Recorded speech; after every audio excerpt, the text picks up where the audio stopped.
regardless of whatever reason, from the very beginning, sinabi ko rin sa programa ko, ang dapat ng mga abogadong humawak kay Presidente Duterte ay yung mga abogadong nagpa-practice doon. Yun ang pinaka-tama, epektibo, magaling na move. Kukuha ka ng abogado sa Pilipinas. Baka hindi pa tanggapin ko dahil kasi me personally, hindi ko alam kung ano ang requirements ng isang Filipino lawyer to get into practice there. Hindi ko pa alam yun. Pangalawa,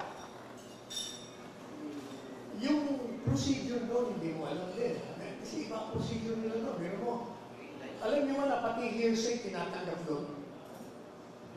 Pero sir, do you think it's proper? Kasi isa sa mga dinadahilan din ni Attorney Harry Roque to apply for asylum is gusto niya raw tumayong bilang legal counsel ni dating Pangulong Duterte sa The Hague. Alam niyo, kahit ang isang abogado gusto, kung ayaw naman nung principal, kung ayaw sa'yo, ay bakit mo ipipilit ka sa sarili mo?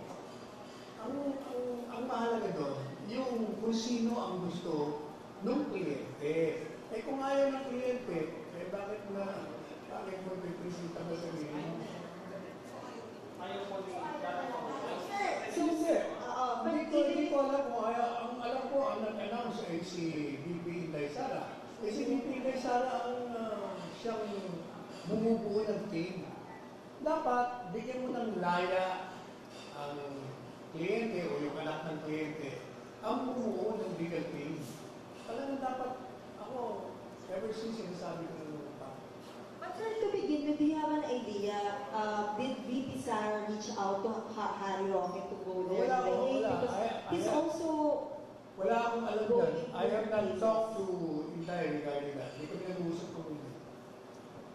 Nag-uusap pa lang namin kung sa akin.